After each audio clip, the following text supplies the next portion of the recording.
Vuoi assaggiare una birra dove al suo interno scopri la specialità tipica friulana? Lumi Beer, il prodotto ricavato in 20 ettari di terreno coltivato orzodistico, biodiversità, performance ambientale. Lumi Beer nelle sue 5 versioni disponibili, 4 per consumo veloce e dissetante e la versione Magnum per intenditori. Lumi Beer si abbina a qualsiasi palato. Lumi Beer è un prodotto esclusivo Azienda Agricola Pancera, il buon seme, i buoni frutti.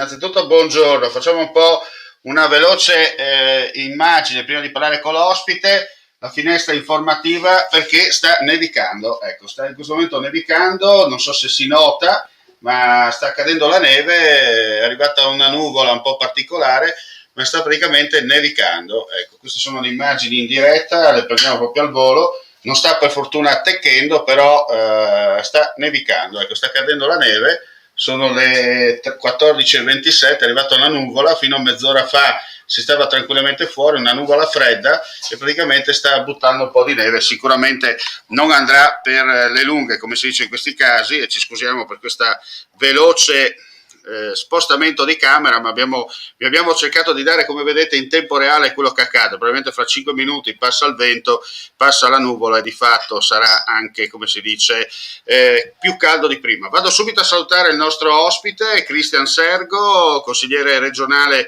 del Movimento 5 Stelle in Friuli Venezia Giulia. L'abbiamo chiamata Sergo, buon pomeriggio. A Palmanova c'è il sole, vedo da qua. Buongiorno, ma io sono a Tavagnacco in questo momento e c'è il sole, sì, sì. Anche a Tavagnacco vedo dalla mia finestra insomma che c'è una nuvola, però al momento insomma sembra concentrarsi da queste parti. Sì, c'è Allora, stato un po' di innanzitutto, vento in mattinata. beh, comunque è marzo, no? Marzo pazzerello, Sì, lo dice anche il proverbio. Senta, certo. io non l'ho chiamata per un discorso meteorologico, ma l'ho convocata insomma per parlare con lei un po' in questi 10-15 minuti per quanto riguarda un po' la politica regionale. C'è parecchia carne al fuoco, come si dice in questi casi. Chiaramente non voglio partire subito col discorso Covid, perché quello chiaramente ci porterà via quasi tutto l'intervento, ma voglio partire innanzitutto sul discorso relativo a questa nuova legge regionale per quanto riguarda l'istituzione di un pseudo corpo di polizia locale, vari nomi, vigilante e via dicendo.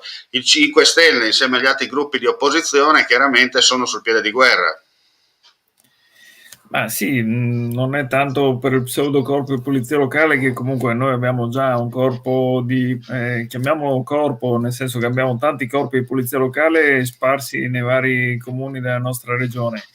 E adesso si mette mano a quella che era la legge regionale del 2009 fatta dall'allora Giunta Tondo e quindi anche quella diciamo con una visione leghista della sicurezza e oltre ai vigilantes ovviamente adesso è tutto da capire e da comprendere, ma insomma conoscendo anche i proponenti immaginiamo che questa sia l'idea. Quello che spaventa ovviamente un po' tutte le opposizioni è magari l'attivazione di ronde che non è che spaventa solo le opposizioni, su questo si sono espressi anche prefetti, si sono espressi già sindaci e ovviamente ci sono molte diciamo preoccupazioni anche perché un conto è avere i volontari della sicurezza che tutti quanti noi siamo abituati a vedere anche ogni mattina, aiutare i nostri Certo. ragazzi magari fuori dalle scuole oppure come doveva essere anche in occasione dell'emergenza sanitaria aiutare anche a evitare assembramenti, tutte queste cose che ovviamente hanno una loro utilità sociale che è giusto che magari non facciano per forza agenti in divisa e che si devono occupare di ben altro. Però se da qui poi si fa un altro tipo di sicurezza e rispetto della legalità, noi ovviamente abbiamo anche preso ad esempio quello che è successo un paio di giorni fa a Udine, dove alcuni agenti hanno multato, come avrete sicuramente visto anche voi, sia i clienti che anche ovviamente i proprietari di un bar in maniera un po' troppo fiscale. Ecco, quello che vorremmo evitare, come ha detto anche il Presidente del Consiglio regionale, che è espressione dei sceriffi per le strade, ecco.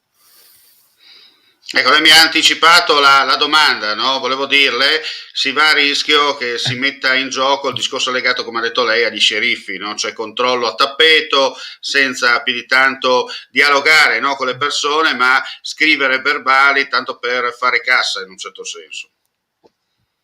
Questo sì, e poi ovviamente c'è la preoccupazione che magari si intervenga solo in determinati casi e non ci sia poi un effettivo controllo di tutte le situazioni. Faccio un esempio: se noi in questo momento dovessimo ovviamente approvare anche questa legge, prevedere e riconoscere quelli che sono i controlli di vicinato cosiddetti, si è parlato anche molto spesso durante l'emergenza Covid, no? Dove si diceva che dovevano essere gli stessi cittadini a segnalare se c'erano assembramenti nelle case, cene e quant'altro, con o senza allenatori di calcio. Ma ovviamente questo diciamo poi può succedere laddove c'è magari un cittadino che ce l'ha col vicino, allora lo segnala, invece se è parente di quell'altro non lo segnala. Invece ovviamente la legge dovrebbe valere sempre per tutti. Poi è chiaro, nessuno pretende che ci siano multe salate o quant'altro, ma almeno un controllo di quelle che sono le situazioni e prevedere ovviamente che certe situazioni di rischio non ci debbano essere. Questo è sicuramente il nostro interesse. Noi abbiamo fatto una semplice domanda anche alla maggioranza che sta proponendo questa legge, di dirci laddove queste diciamo forme anche di controllo di vicinato sono state già previste e inserite, qual è stato poi l'effettivo diciamo risultato delle stesse, perché l'assessore Roberti magari anche in maniera provocatoria verso il Partito Democratico ricorda che tutte queste forme sono già legge in Emilia Romagna, che da anni ha spinto e ha approvato qualcosa di simile. Però io gli ho anche ricordato che se andiamo a vedere il numero di denunce riportato poi ogni anno anche sul Sole 24 Ore per quelli che sono i reati diciamo più comuni, quindi stupri, furti, rapine e quant'altro, quasi sempre nella top 10 di tutte le province italiane ce ne sono almeno 2 se non 3 dell'Emilia Romagna, quindi probabilmente qualcosa non sta funzionando, perché evidentemente quella non può essere la ricetta, ma ci vuole un controllo forte delle forze dell'ordine, ci vogliono assunzioni in tal senso, e quindi noi già anche col governo Conte avevamo avviato un percorso di assunzioni delle forze dell'ordine, sta proseguendo anche con il governo Draghi, quindi quella secondo noi dovrebbe essere una delle soluzioni per il discorso della sicurezza. E poi ovviamente si deve lavorare anche sull'aspetto sociale della nostra società, perché poi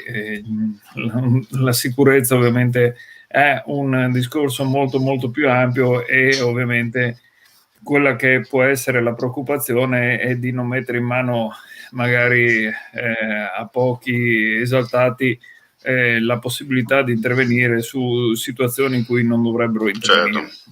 Anche perché glielo dico senza nessun problema, avendo svolto il servizio militare nell'Arma dei Carabinieri, onestamente così creare ulteriori né carne né pesce, come si dice in questi casi, come ha detto lei, si va a rischio di trovare magari persone che non hanno nemmeno l'alba di cosa stanno facendo e magari si credono operatori delle forze dell'ordine fino a un certo punto, insomma. Ma guardi, io in aula ho fatto un esempio molto semplice. Noi mentre stavamo approvando proprio in commissione una decina di giorni fa questo testo di legge, a 10 metri da noi, perché noi abbiamo gli uffici in via della prefettura, quindi chi conosce Udine sa proprio di cosa stiamo parlando. A 10 metri da noi, in via Vittorio Veneto, c'è stata quella rissa che ha visto coinvolti una decina, quindicina di ragazzi. Ecco, io ho fatto proprio l'esempio su questo, e anche su questo non ho avuto risposta dall'assessore Roberti. Se noi avessimo attivato queste forme di controllo da parte dei cittadini, cosa sarebbe successo?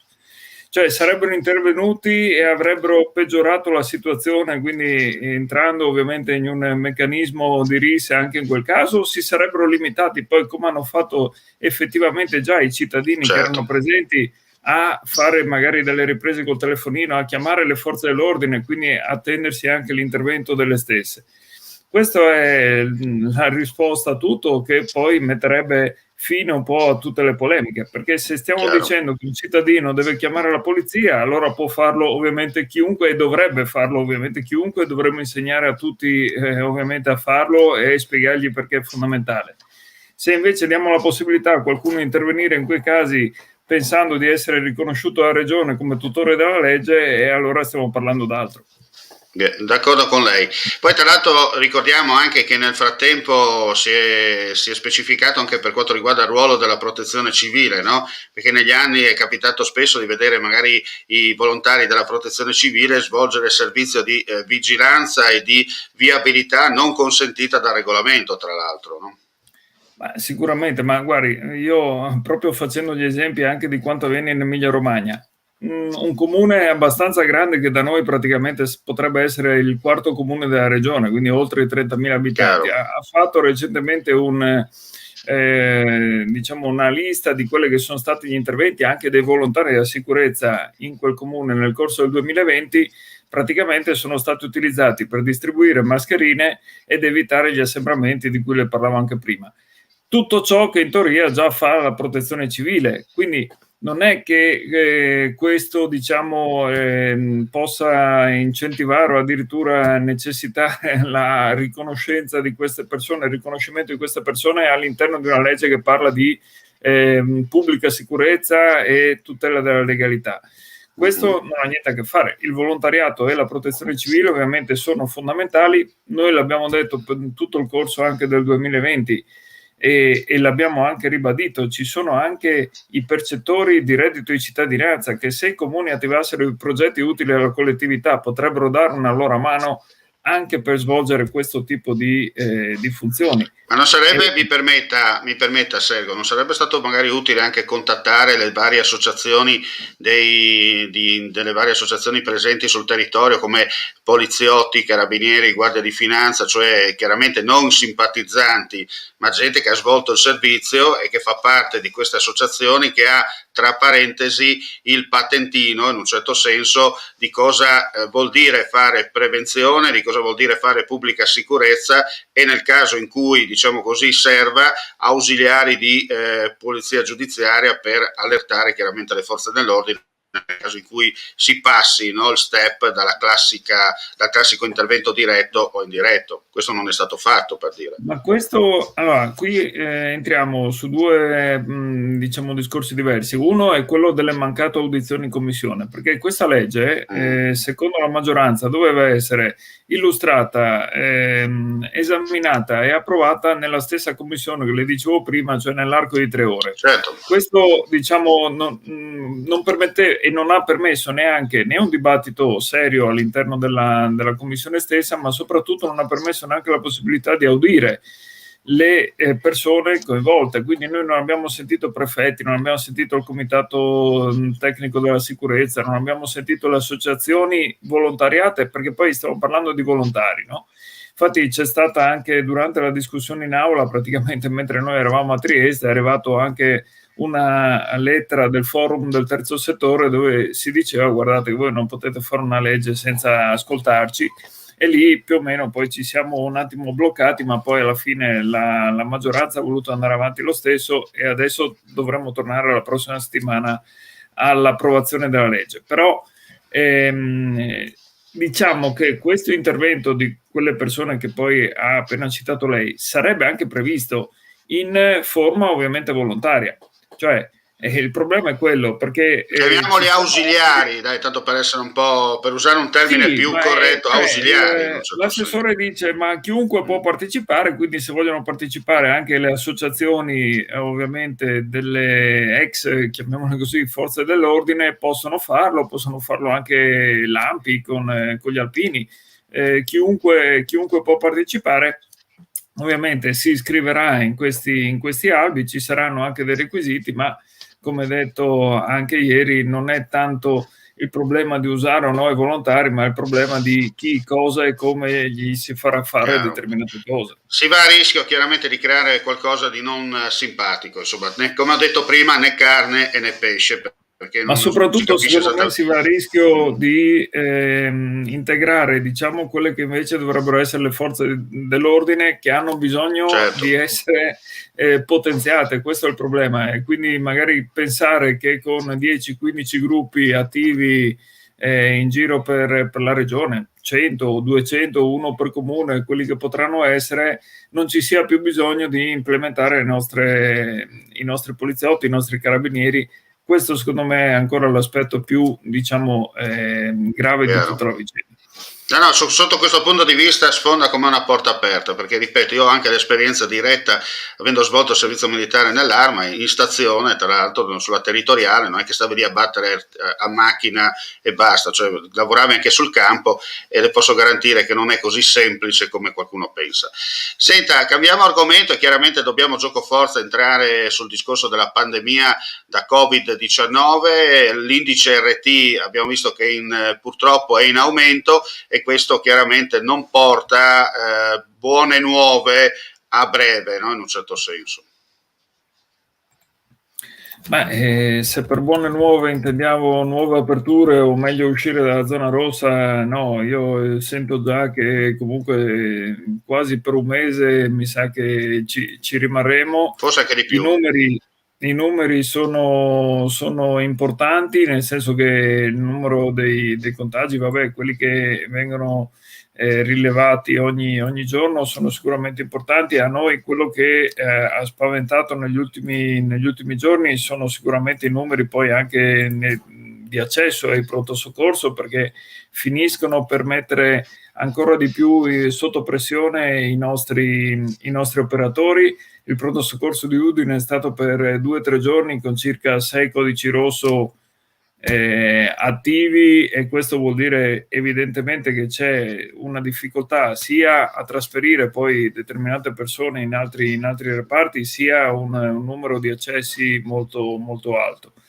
Noi è un anno praticamente che continuiamo a porre l'attenzione sia su quelle che sono le disponibilità anche in terapia intensiva, quelli che sono i posti effettivamente aperti, quelli che erano stati quelli annunciati, il personale che manca, cioè tutte le cose che poi stanno causando di nuovo problemi in questa che ormai ovviamente è a tutti gli effetti la terza ondata, e che per quanto riguarda la nostra regione è da una parte quella peggiore, dall'altra dobbiamo anche dirlo e ammetterlo, per fortuna siamo riusciti a vaccinare, diciamo, per tempo una buona parte della popolazione, che poi era quella la fascia più debole, e infatti se vedete il numero di morti non è Certo. ancora quello che avevamo questo autunno-inverno, quando non avevamo i vaccini come difesa. Questo sicuramente è un primo dato importante.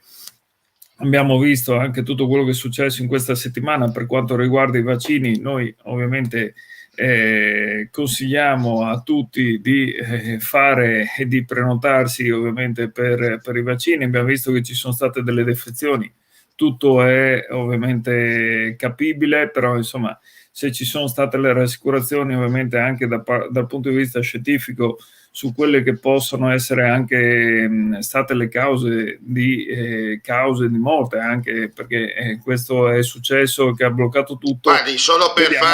solo per lanciarle quello che sta dicendo è che ieri abbiamo sentito proprio il presidente dell'ordine dei medici di Udine, il quale ha parlato chiaro, ha detto il vaccino va fatto, chiaramente non è che è una cosa, può capitare purtroppo che nessuna cosa è infallibile, no? In un certo senso, però va fatto il vaccino, questo No, questo sì, ma anche è il perché messaggio da lanciare, è chiaro, insomma. in Friuli Venezia Giulia, quando c'è stato il primo blocco del lotto AstraZeneca in tutta Italia e è arrivato anche, diciamo, in Friuli Venezia Giulia questo blocco, noi su 5.000 dosi che avevamo a disposizione ne avevamo già inoculate circa 4.950, vado a memoria, ma veramente praticamente Chiaro. più del 90%.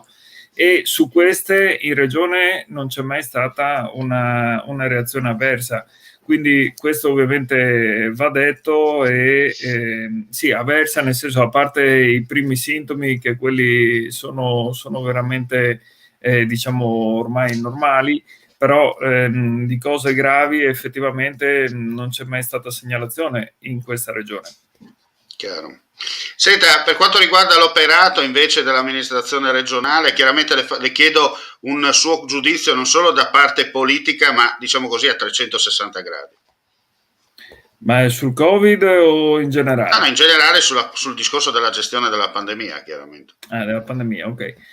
Ma come detto, secondo me ci sono stati sicuramente dei momenti, per quanto riguarda la seconda e terza ondata, in cui tutta la maggioranza ha voluto più spingere, cercando di salvaguardare quelle che erano le situazioni economiche di questa regione, piuttosto che effettivamente i rischi di trovarci nella situazione in cui siamo stati anche a novembre e dicembre.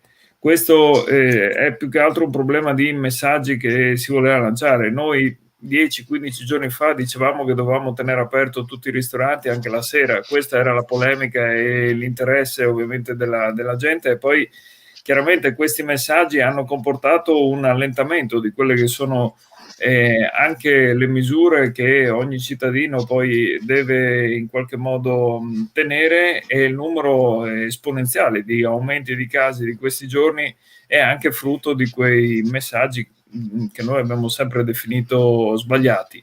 Dopo ovviamente c'è stato un cambio di rotta, adesso c'è un governo Draghi, per cui anche le forze in maggioranza, quasi tutte, perché Fratelli d'Italia qua lo è, l'anno lo è, ma insomma quasi tutte ormai non possono più dare le colpe solo al Movimento 5 Stelle o al PD o all'EU, ma sono anche loro. Diciamoci la verità, ormai a livello nazionale fate parte tutti del calderone, insomma, non siete tutti sulla stessa barca. Ci sono anche loro, per cui se vedete le loro difficoltà ovviamente sono quelle di chiedere poi tante cose al governo, perché adesso si accorgono che magari neanche il governo Draghi riesce a dargliele. Noi stiamo ancora aspettando i ristori che il governo Conte aveva già predisposto e che la crisi di governo ovviamente ha bloccato. Senta, ma onestamente, questa coalizione di unità nazionale, se escludiamo Sinistra Italiana e Fratelli d'Italia, che sono gli unici all'opposizione, ma secondo lei questa coalizione regge? Nel senso che io ho fatto la stessa domanda anche ad altri suoi colleghi di altri partiti. Qualcuno mi ha detto sì, non c'è problema, qualcuno mi ha detto ma vedremo a settembre, forse anche prima. Secondo lei andrà avanti senza che ci saranno intoppi, e in caso di intoppi interverrà chiaramente il capo dello Stato alla Romeo Benetti, visto che lei è stato un calciatore anche di un certo livello, seppur nel calcio 5. Però volevo chiederle, secondo lei andrà avanti questa maggioranza fino a un anno, oppure ne vedremo delle belle? Le implosioni, in un certo senso. Fare previsioni visti i soggetti in campo la vedo molto difficile, perché lo stesso tipo di previsioni potevamo farle nel 2018, poi abbiamo visto che è bastato un mojito di troppo ed è caduto un governo. Le stesse previsioni potevamo farle nel 2019-2020, poi abbiamo visto che chi voleva il MES ha fatto cadere il governo per non vedere il MES attivato, e quindi purtroppo queste persone sono ancora all'interno del governo, quindi è tutto ovviamente in mano loro. Noi, per quanto ci riguarda, fino a quando riusciamo ovviamente a incidere e a portare a casa quelle che sono le istanze del nostro movimento, ma soprattutto ovviamente dei cittadini che stanno fronteggiando questa pandemia, preferiamo che ci sia un governo e preferiamo che le cose si facciano, e anche l'approvazione ovviamente, con tutti i ritardi del caso, dell'ultimo decreto che stanzia praticamente 30 miliardi di euro a fronte ovviamente delle difficoltà economiche dei nostri cittadini, ci vedono ovviamente favorevoli. Se altri hanno altri interessi, se hanno altri pensieri, se pensano più al Quirinale che al Covid, noi li invitiamo a fare qualche giro in ospedale, a capire qual era la realtà dei fatti. Chiaro. E non a fare ovviamente solo speculazioni politiche. Allora Sergo, in programma, e poi chiudiamo, per quanto riguarda il Movimento 5 Stelle, non le chiedo niente sulle amministrative perché intanto tutti avete il tempo per capire e correggere eventuali errori in corso d'opera, no? Perché ormai si parla di settembre-ottobre. A ottobre, ecco. Il momento clou delle amministrative sarà a fine agosto, in un certo senso, no? Subito dopo le vacanze, per modo di dire, no? A fine agosto lì comincerà il momento bollente per quanto riguarda la campagna elettorale. Invece, per quanto riguarda il lavoro del Movimento 5 Stelle in Consiglio regionale in Friuli Venezia Giulia, nei prossimi giorni c'è qualche novità? State lavorando, oltre a quello che abbiamo parlato oggi, state portando avanti qualcos'altro? Sicuramente le cose che stiamo seguendo da vicino, intanto c'è tutto il discorso sul Next Generation Plan, chiamiamolo Recovery Plan o chiamiamolo Recovery Fund, come piace a molti, però questa diciamo è la partita sicuramente importante che questa regione si deve giocare. Era previsto un tavolo con tutte le forze politiche, voluto anche dal presidente Zanin, lunedì prossimo, è stato ulteriormente rinviato. Dico ulteriormente perché queste richieste anche a livello di opposizione le abbiamo fatte veramente da quest'autunno, cioè di cercare di capire quello che effettivamente ha bisogno questa regione da qui ai prossimi 20 anni, 30 anni, per poter utilizzare le risorse anche di questo piano fondamentale, cercare di capire quanto arriverà in regione e dove vogliamo evidentemente spenderlo. Questa sicuramente è una delle cose principali. Poi ovviamente il Covid, la pandemia, ci porterà via sicuramente buona parte delle nostre attività, come è stato per tutto l'anno. E dopo ci sono sempre i nodi ambientali. Noi vediamo ovviamente ogni giorno siamo attenti e con le antenne ben dritte su tutte quelle che sono le problematiche ambientali, nuovi impianti che si stanno realizzando, indagini in corso, tanto avrete visto anche tra ieri e oggi quello che sta succedendo a Udine. Sono cose che noi seguiamo da 4, 5, anche 7 anni a volte, per cui ovviamente non ci tiriamo indietro di sicuro adesso e continuiamo ovviamente a portare avanti le nostre battaglie, che sono sempre mirate alla trasparenza, al buon senso e al benessere dei cittadini, insomma. Bene, io ringrazio Cristian Sergo, consigliere regionale del Movimento 5 Stelle in Friuli Venezia Giulia, per questa chiacchierata in libertà, come si dice. Ha visto che non le ho inquadrato le scarpe? No, perché ho visto il nuovo vademecum di Grillo, allora la prima cosa ho controllato che la telecamera non guardasse le scarpe, no? Non so se lei forse lei lo sa meglio di me, no? Vi ringrazio. Sa che Grillo... Ma dovrei auto inquadrarmi, quindi certo. da solo. No, così almeno evitiamo le eventuali polemiche oppure eventuali mail tipo avete fatto così, avete fatto così, perché adesso ho letto che c'è un vademecum ben preciso, no? Da parte di Beppe Grillo. Poi chiaramente penso, lei che è una persona anche intelligente, una persona anche che a volte sta anche alle battute, ma anche una persona che ha dimostrato, insomma, che è una persona che vede le cose avanti, insomma, mi auguro che non ci si perda dietro queste cose da altri paesi, in un certo senso. Le comiche le lasciamo agli altri, no? Sì, ma ci sono ovviamente alcuni aspetti anche salienti che riguardano la comunicazione, anche la televisione, dove è giusto ovviamente intervenire. Poi insomma si cerca di fare tutto senza estremismi, insomma, e chi vuole capire capisce.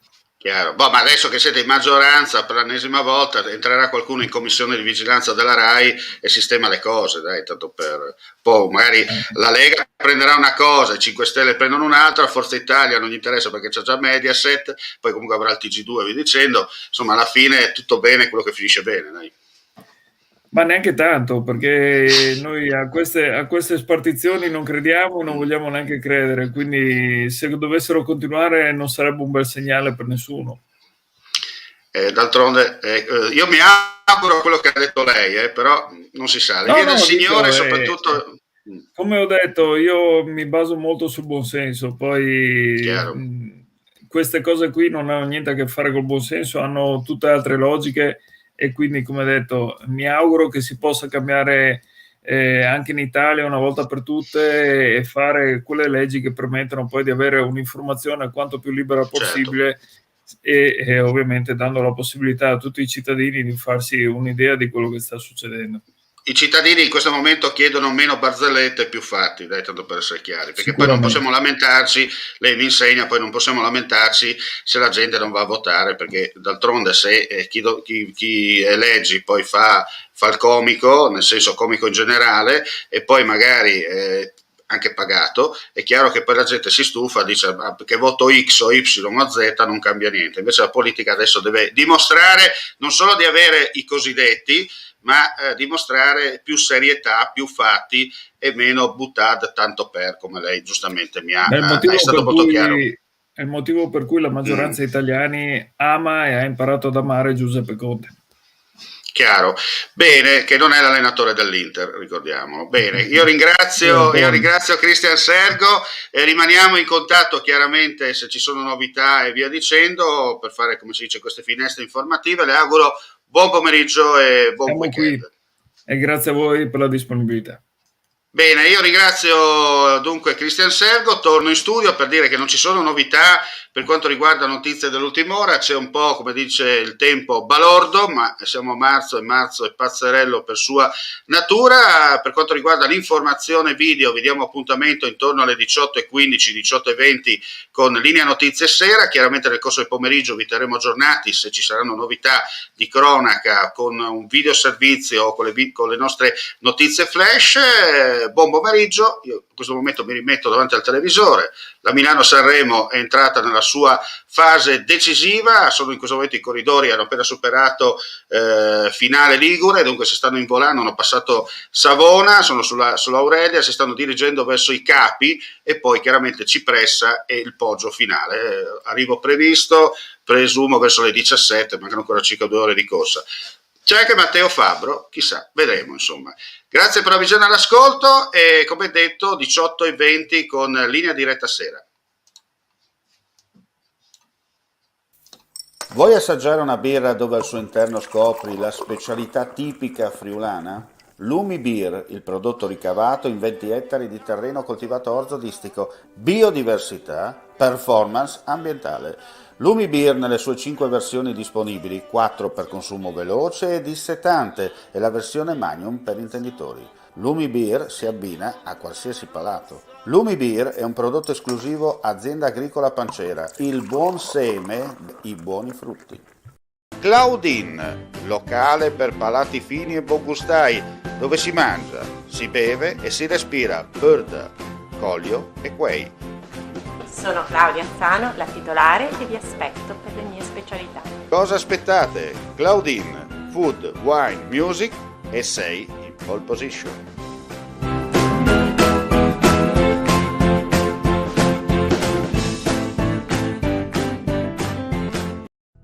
Cercare casa online è facile, ma comprare casa è un'altra cosa. Al tuo fianco hai gli agenti immobiliari. Con la loro professionalità e competenza, comprare e vendere casa è semplice e sicuro. Ogni agente sa come dare il giusto valore al tuo sogno. Con noi il tuo domani inizia oggi. Agenti immobiliari, semplicemente di casa. FIAIP, Collegio Regionale del Friuli Venezia Giulia.